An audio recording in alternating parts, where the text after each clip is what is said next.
이왕 쓰는 행위에 애착을 형성하려고 했을 때 가장 좋은 방법이 필기구를 대접해주는 거라고 생각하거든요. 안녕하세요 여러분, 오랜만에 땡땡에 대한 단상 영상입니다. 저는 평소에 쓰잘데기 없는 생각을 정말 많이 하루 종일 하고 있어요. 그 중에서 오늘은 만년필이 왜 특별한 취미인지에 대해 이야기하려고 합니다. 결론적으로는 내 사유를 도와주는 취미이기 때문이에요. 이 이유에 대해서 지금부터 말씀드릴게요. 취미를 분류하는 법은 여러 가지가 있겠지만 오늘은 인커밍, 세계가 나에게 들어오는 취미, 그리고 아웃커밍, 내가 뭔가를 발산하는 취미, 이렇게 방향성의 관점에서 생각해 볼게요. 받아들이는 취미는 제일 대표적인 게 작품을 감상하는 거죠. 책, 영화, 음악 감상, 잘 되어 있는 인테리어나 디자인 제품 구경하기, 제일 간편하게는 SNS 구경하기까지 공통적으로 외부의 자극을 받아들이는 것들이에요. 아웃커밍은 나에게서 뭔가를 창출해내는 것입니다. 도자기 만들고 그림을 그리는 그런 창작 활동이나 스포츠도 방출하는 개념에 좀 더 가깝죠. 나를 표현할 수 있는 취미들이에요. 물론 컴퓨터 게임 같은 나와 세계의 방향성 개념으로 규정하기 힘든 회색존에 속한 것들도 있습니다만 오늘의 목표는 취미를 완벽하게 두 분류로 나누는 건 아니니까요. 이 시점에서 창작하는 글쓰기는 물론이고 활자를 쓰는 것도 방출하는 취미에 가깝게 분류될 겁니다. 계속 나에게 인풋이 들어오는 취미들을 생각해보자면 새로운 자극이 지속적으로 추가되고 주입됩니다. 저도 여러 좋아하는 일들 중에 대부분이 감상하는 거예요. 저는 좋은 걸 보는 걸 참 좋아합니다. 하지만 나에게 들어오고 나가는 에너지의 비율이 자칫 100대 0으로 맞춰져 버리면 어느 순간부터 그저 수용체 상태로 있어요. 방금 접한 것에서 무슨 결론을 내릴 겨를도 없이 새로운 것이 계속 주입됩니다. 주입이라도 되면 다행이지 오래 지속되면 멍해지는 경우도 많죠. 그 여부에는 행위의 속도감도 참 중요한 것 같아요. 예를 들어 책을 읽으면 뭔가 띵 하고 감명을 받아서 한동안 멈춰 있기도 하듯이 내 반응에 따라서 이 행위의 속도가 어느 정도 조절되는 반면에 시간 기반의 매체들,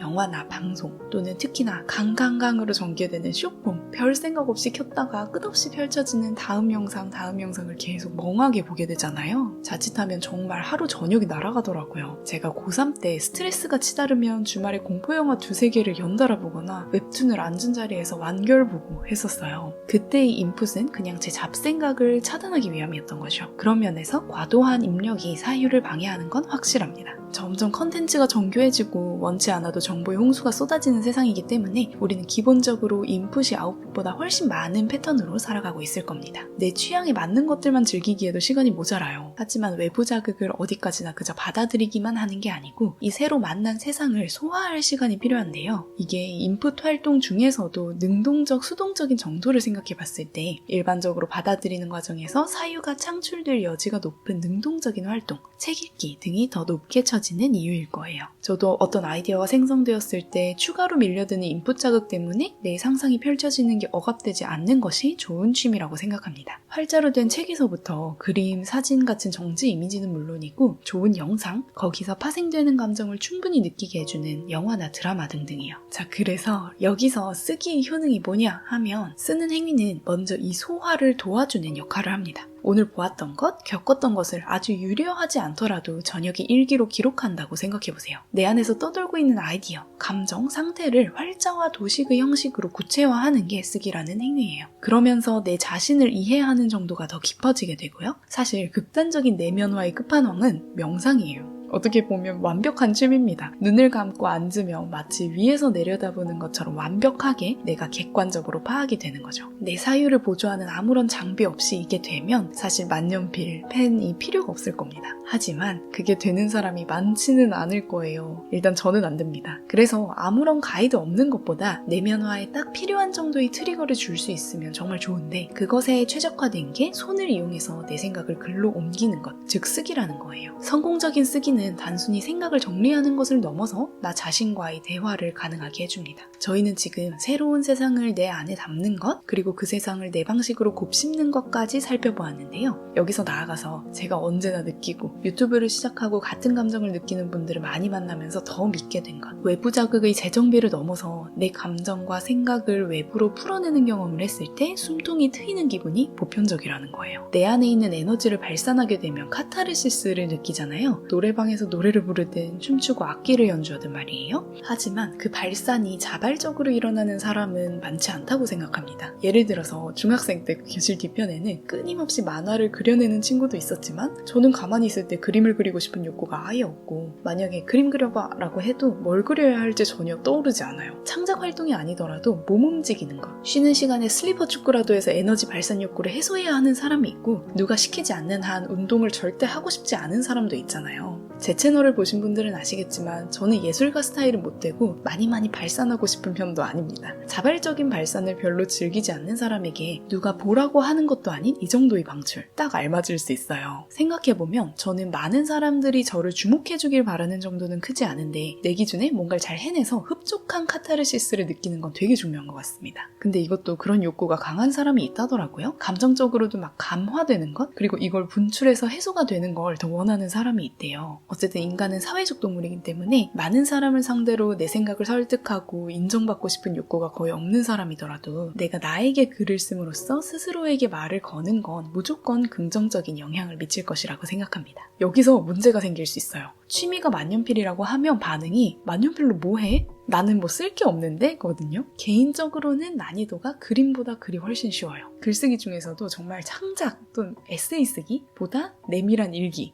그것보다 오늘 일어나서 뭐 먹고 회사 갔다 집 와서 뭐 했다, 이런 확진자 동선 일기, 그리고 필사의 난이도를 가지고 있는 것 같습니다. 마치 제가 뭘 보고 그리는 건 해도 머릿속에서 그림을 만들어내는 걸 더 못하는 것과 같은 느낌이죠. 뭔가라도 쓰기를 시작해보시고 싶은 분들은 이 순서로 시작하셔도 좋을 듯해요. 그런데 쓰는 행위에는 만년필을 비롯해서 실제 펜을 쓰는 것뿐만 아니라 키보드 타이핑도 있고 아이패드 필기도 있죠. 타이핑, 태블릿 필기, 손글씨를 각각 생각해봅시다. 속도면에선 타이핑 압승이에요. 즉 타이핑이 내 생각을 언어의 형식으로 뇌에서 빨리 꺼내서 펼쳐놓기에 압도적으로 유리합니다. 하지만 아이패드 필기와 손글씨는 제대로 언어화되지 않은 단편적인 아이디어, 감상, 느낌까지도 옮기기 좋다는 강점이 있어요. 또 적어내는 속도가 타자가 빠르신 분들은 정말 많은 생각이 떠올라도 거의 따라갈 수 있는 정도인 분들이 많아요. 하지만 손글씨는 어쩔 수 없이 조금은 누락이 되기 때문에 내 생각을 순간적으로 더 정돈해서 써야 합니다. 이 연습 아닌 연습이 누적될수록 실제로 말할 때도, 글을 쓸 일이 있을 때도, 또 생각을 머릿속에서 정리하기만 할 때도 언어화하는 속도가 점점 빨라져요. 그리고 개인적으로는 저는 아날로그 인간이라 그런지 몰라도 아이패드 필기는 그 자체로 집중력 분산이 조금 있는 느낌이에요. 연필이나 펜을 쥐고 직접 쓰는 건 우리가 어렸을 때부터 너무나 오랜 기간 해왔기 때문에 이제 거의 무의식의 수준이 됐고, 행동이 소요되는 주의력이 최소화됩니다. 그래서 내 뇌를 온전히 내적 사고에만 쏟을 수 있는 느낌이라 좋아해요. 만약 펜으로 필사를 한다면 여기에는 내가 어떤 글귀를 온전히 창조해내서 쓰는 건 없지만 해당 책을 받아들이는 속도를 그냥 읽을 때보다도 일부러 훨씬 느리게 하면서 내 사유를 그만큼 많이 즐길 수 있어요. 이게 제가 필사용 책으로 생각할 거리가 많은 걸 추천드린다는 이유입니다. 지금까지 쓰기의 효능을 부르짖었습니다. 그리고 이왕 쓰는 행위에 조금의 중요도를 부여하고 애착을 형성하려고 했을 때 가장 좋은 방법이 필기구를 대접해주는 거라고 생각하거든요. 필기구의 영혼을 불어넣어주는 거예요. 펜을 단순한 도구가 아니라 우리 생각과 감정을 매개체로 대우해주는 것입니다. 좋은 필기구는 쓰기의 행위를 더욱 특별하게 만들어주고, 거기에 시각, 촉각, 청각적으로 쓰는 느낌이 너무 좋아서 계속 글을 쓰게 하는 기능까지 더해줘요. 좋지 아니한가요? 쓰기 취미에서 조금 더 깊게 발을 담가서 이렇게 만년필을 취미로 삼게 되면 대체로 수집의 형태를 띠게 됩니다. 그래서 수집이 재미있는 분들이 더 깊숙이 빠져들기 좋긴 해요. 제 경험상 수집도 정말 맞는 분이 있고 쌓아두는 걸 되게 싫어하시는 분들이 있어요. 만년필의 재미 중에 분명 소소하게 모아가는 것도 있지만 수집 취미가 없는 분들 중에서 정말 드물게 자신한테 딱 맞는 펜 하나에 완벽하게 정착해서 그것만 쓰시는 분들도 있습니다. 그런데 정말 희귀적이세요. 대체로는 더 원을 찾아가는 여정에서 이미 펜을 여러 자루 사놓았고 생각보다 펜마다 인상과 느낌이 조금씩인 듯 천차만별로 다르기 때문에 정말 궁극적으로 하나만 쓰는 분은 많지 않은 것 같아요. 그리고 저는 이걸로 콘텐츠를 만드는 정말 진정한 창조를 시작해버렸지 뭐예요. 다만 유튜브는 너무 노동집약적이기 때문에 덮어놓고 추천하기엔 솔직히 힘들어요. 하지만 한 노트에 가지고 있는 펜을 모두 정리하는 거나 잉크 차트 만들기, 블로그 등 정리하는 건 언제나 강추입니다. 어떤 형식으로라도요. 이 펜에 대해서 내가 리뷰를 하면 애착이 더욱 깊어져요. 이번 영상은 얼마 전 새로 알게 된 지인이 얘기하다 또 자연스럽게 제가 만년필 유튜브를 하는 걸 알게 되셨어요. 근데 만년필을 추천하는 건 늘 조심스럽습니다. 이 현대사회, 챗 GPT 시대에 분명 사봤지만 쓸 곳이 없어서 바로 펜을 처박아 놓게 되는 사람도 많으니까요. 하지만 예상외로 너무 좋다고 하시고 잘 쓰신다고 하면서 한 달도 안 됐는데 잉크랑 만년필을 또 주문하셨대요. 그래서 만년필 또는 손으로 쓴다는 건 확실히 매력이 있구나 느껴서 곰곰이 생각하다가 나온 결론이에요. 단순히 만년필이 사각사각 힐링으로 대표되는 현실에서 잠시 쉼터를 발견하는 기능만이 아니라 발산 측면에서의 역할을 좀 더 말해보고 싶었습니다. 아무리 단순한 문구라도